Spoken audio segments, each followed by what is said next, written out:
दीपक केसरकर या भागाचे आमदार यांनी खऱ्या अर्थाने जिल्ह्याचं नाव कलंकित केलेलं आहे। सिंधुदुर्ग जिल्ह्यामध्ये दीपक केसरकरांना पूर्वीपासून बाबा बुवा आणणारे केसरकर असं बोललं जात होतं।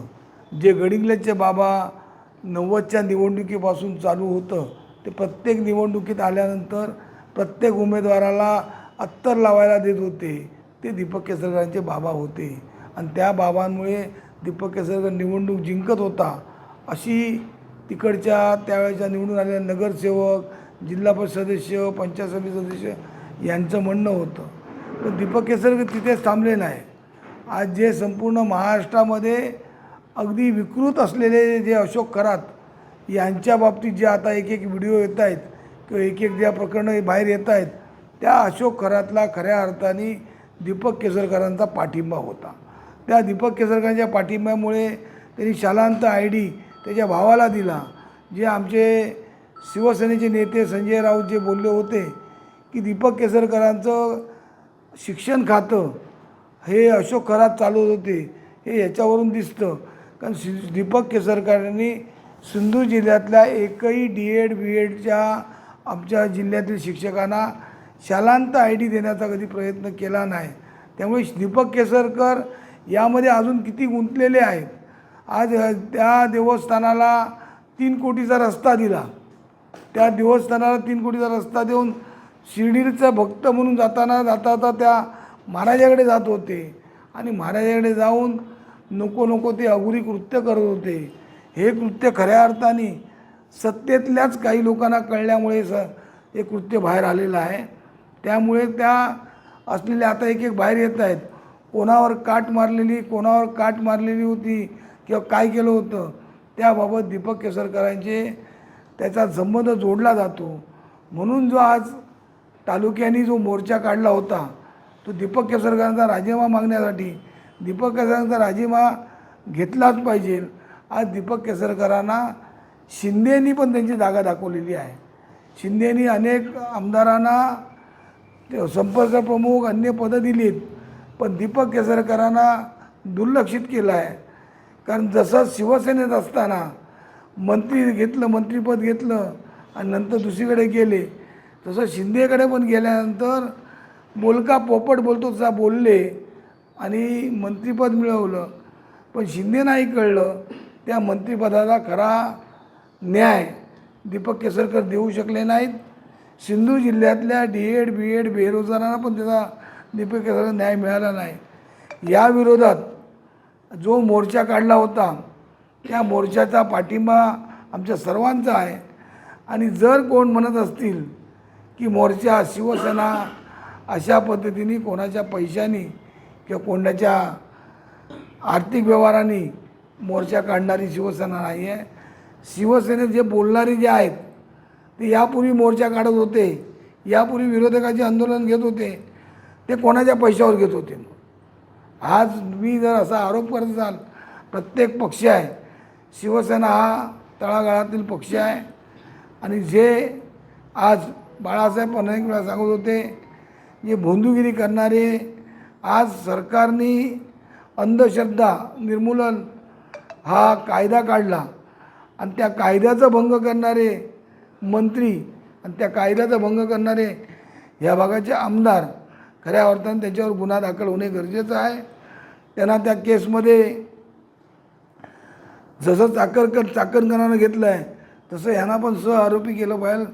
कारण सर्व राजकीय पुढाऱ्यांना दीपक केसरकरांनीच त्यांच्या पायावर घातलेलं आहे आणि म्हणूनच आज या त्यांच्या अशोक खरातची जी पावर वाढवण्याचं काम दीपक केसरकरांनी केलं असल्यामुळे या विरोधात जर SITनी केलं नाही तर शिवसेना आणि सर्व कार्यकर्ते आणि नागरिक या मोठं आंदोलन करेल आणि दीपक केसरकरांचा राजीनामा मागून घेईल। दीपक केसरकरांनी स्वतःहून राजीनामा देऊन आता निवृत्त घ्यावं, नाहीतर दीपक केसरकरांना प्रत्येक ठिकाणी शिवसैनिक आणि नागरिक, आज नागरिकांच्या मनात पण दीपक केसरकरांबद्दल कोणती सहानुभूती राहिलेली नाही। जी सहानुभूती दीपक केसरकर आपली दाखवत आहेत, पण दीपक केसरकरांचं खरं रूप आता या खरात बाबाच्या माध्यमातून बाहेर लोकांसमोर उघड झालं आणि लोकांसमोर आज दूरचित्रवाणीतून बघतायत दीपक केसरकर किती दोषी आहेत ते पण ते लोक बघतायत. त्यामुळेच शिवसेनेने मोर्चा मागण्यासाठी आंदोलन केलं होतं. पण त्या आमदारापैकी बऱ्याचशा लोकांना दीपक केसरकरांनी राष्ट्रवादीचं असताना अर्ध मंत्रिमंडळ तिथे नेलं. त्यानंतर त्या तत्कालीन मुख्यमंत्री शिंदेना पण त्यांनी नेलं. हे आता स्पष्ट झालं. त्यामुळे दीपक केसरकरच खऱ्या अर्थाने त्या भोंदू बाबाचे खरे भक्त आहेत. आणि त्या भोंदू बाबाकडे दीपक केसरकरांनी ज्या 39 आमदारांना नेल्या असल्यामुळे दीपक केसरकरांना त्या आमदाराचा पोलखोल करीन असं ते सांगतायत. याचा अर्थ दीपक केसरकरांना खरात पूर्वीपासून हे असे अघोरी कृत्य आणि ज्या महिलांवरती अत्याचार करत होता हे माहिती होतं. तरी पण केसरकर त्या ठिकाणी त्या सर्व गोष्टीकडे दुर्लक्ष करून एक देवळात जातो म्हणून सांगून किंवा साईबाबांकडे जातो म्हणून सांगून त्या बाबाकडे जात होते. खरे साईबाबाला भेटायला जात होते की त्या भावाला भेटायला जात होते हे आता शोध घेण्याचा खरा प्रयत्न केला पाहिजे.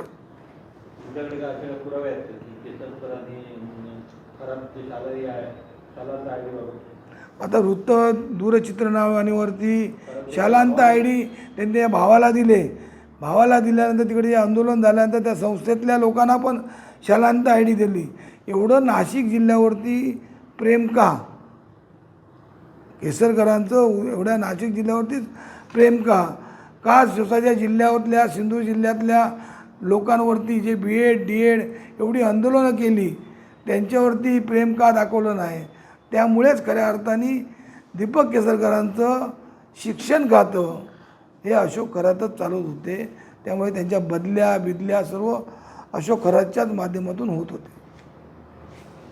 सावंतवाडीत एक अपक्ष होता आणि तो आपली बदनामी करतो निवडणुकीच्या रिंगणात आपण पराभूत झालो म्हणून आपल्या विरोधात बदनामी करतो अशा पद्धतीचे मोर्चे निघतात. त्याला ठाकरे गट कुठेतरी ठाकरे गटाला त्याचा पाठिंबा आहे अशा पद्धतीचा आरोप मी मगाशीच बोललो की ठाकरे गट अशा पद्धतीने कोणाचा पाठिंब्याने चालणारा नाही. ठाकरे स्वतंत्र आहे आणि स्वतंत्र रस्त्यावर उतरणारा पक्ष आहे.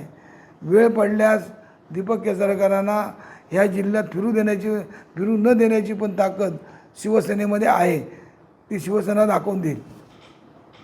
ठाकरे सेनेची जी आंदोलनं ही पुरस्कृत होती असाही एक आरोप केला जातो. आता आरोप करणारे कोण आहेत? दीपक केसरकरची माणसं आहेत. जे आरोप करतायत त्या आरोप करणाऱ्या माणसांनी दीपक केसरकरांचं हे कृत्य योग्य आहे किंवा दीपक केसरकरांचं हे कृत्य अति बरोबर आहे असं एकदा जाहीर करून टाकावं. म्हणजे आम्ही त्यांच्याबद्दल काय बोलत नाही. पण एवढी शिवसेनेची आंदोलनं झाली पण असा कधी आरोप झाला नव्हता. पण कालच्या आंदोलनानंतरच भाजपचे पैसे घेऊन आंदोलन करतात असं का बोललं जातं? शिवसेना नेते जेव्हा संजय राऊतांनी सांगितलं की दीपक केसरकरांचं खातं हे अशोक खरात चालवत होते त्या शिवसेनेच्या नेत्याचं ऐकूनच सर्व शिवसैनिक एकत्र आले आणि त्यांनी मोर्चा काढला. संजय राऊत शिवसेनेचे नेते पहिले बोलले ना की खरात ते खरात ह्याचं दीपक केसरकरांचं खातं चालवत होते. त्यानंतर नेत्याचं ऐकून शिवसैनिक करणार आणि त्यांच्या मतदारसंघात आरोप झाल्याच्या नंतर जे आंदोलन जे कोण त्याचं नेतृत्व करत होते ते कुठे पुढे येऊन सांगत नाही की आम्ही असं हे आम्हीच आंदोलन केलं, आम्हाला कोणाला पाठिंबा नव्हता किंवा कोणाकडे पुरस्कृत आमचं आंदोलन नव्हतं. नाही आता बघा हे सर्वजण बाकीचे बसले ते आंदोलनाचा नियोजन करणारे हे तिघे. आता रुपेश कसं म्हणते? रुपेश सध्या बाहेर गावी गेला. रुपेश नागपूरला आंदोलन करणारे आम्ही नाही. जे भाकरी खातात ना त्या दुसऱ्याची चाकरी करतात टामटुमगिरी करून. हे पूर्वी भाकरी खाऊ असं ते म्हणाले. आणि आजच्या घटनेला जर सांगायचं झालं तर विधानसभा प्रमुख जे रुपेश राऊळ आहेत ते सध्या बाहेर गेलेले असल्यामुळे पण बाहेर गेले सगळं ठीक आहे. पण आता एवढं एकवीस शतकात आपण आहोत, इंटरनेटचा जमाना आहे. कुठे त्या सामने खुलासा करू शकले असते ते. नाही ते कसं झालं की फॅमिली नाही मी द्यायला आमचे तालुका प्रमुख सक्षम आहे. सक्षम आहेत ना. नाही मी सांगतोय तो त्यांच्या फॅमिलीबरोबर गेलो. मी काल त्यांना फोन केलेले फॅमिलीबरोबर फिरून गेल्यानंतर फॅमिली म्हणून अजून ह्या नवीन डिस्टर्ब करून तू गेल्यानंतर देत ना स्टेटमेंट नाही गेल्यानंतर ते देत स्टेटमेंट. तुम्ही म्हणता दीपक केसरकरांना विरोध येणार नाही दिल्यात, म्हणजे तुमची नेमकी भूमिका काय असणार आहे? दीपक केसरकरांना प्रत्येक ठिकाणी आम्ही रोखणार. दीपक केसरकरांना प्रत्येक ठिकाणी टोकणार. जिल्ह्यात त्याचा जे आज दीपक केसरकर आपण सभ्य आणि आपण एक निर्मळ असं दाखवण्याचा प्रयत्न करत आहेत त्याचा पर्दाफाश करणार आम्ही प्रत्येक ठिकाणी. एकनाथ खडसेंनी असं म्हटलं की यासाठी चौकशी नको, प्रकरण खूप मोठं आहे. CBI चौकशीची त्यांनी मागणी केली. ती आता आमचे शिवसेनेचे नेते काय मागतील ती. शिवसेना जी CBI मागायची की CID मागायची. आम्ही दीपक केसरकरांना अटक करा, दीपक केसरकरांवर कारवाई करा ही मागणी आम्ही नेते बोलल्यानंतर आम्ही करू शकतो. पण ती जी मागणी आहे ते वरिष्ठ नेते संजय राऊत किंवा आमचे वरिष्ठ नेते आहेत ते बोलतील. कारण ते पूर्ण प्रकरण मोठं आहे. त्या प्रकरणामध्ये म्हणजे एवढ्या महिलांवर अत्याचार झालेले आहेत. ते आता एक महिलांचे अत्याचार बाहेर येत आहेत. एवढंच नव्हे तर तृप्ती देसाईंनी तर सांगितलं आहे की याच्यात IPS अधिकारी आणि त्यांच्याही महिला आज या ठिकाणी येत होत्या. आणि खरातवरती बघताना आणि त्यांच्याकडे बघताना जो प्रसंग जाणवतो खरातच्या विकृती बुद्धीमुळे काय कोणाकोणाला केलं असेल ते सांगता येत नाही. सिंधुदुर्गातील आणखी कोण त्याच्यामध्ये आहेत का ते वगैरे? आता ते केसरकरांना माहिती आहे. केसरकरांनी कोणाकोणाला नेलं आहे ते केसरकरांना माहिती आहे. ते केसरकर कधी ते आपलं तोंड उघडतील त्याच्यावरती. त्यांच्या पक्षात असले तर नसले तर. वेंगुर्ल्यात जो मोर्चा झाला त्या मोर्चेकरांना काल काही पक्षाकडून धमकावण्याचे प्रकार झाले होते. अशा धमकीला शिवसेना घाबरणार नाही. आणि असा प्रकार जर शिवसेनेच्या बाबतीत कोणी करायचा प्रयत्न केला तर त्याला अख्खी शिवसेना त्या ठिकाणी उतरून त्याला उत्तर देईल.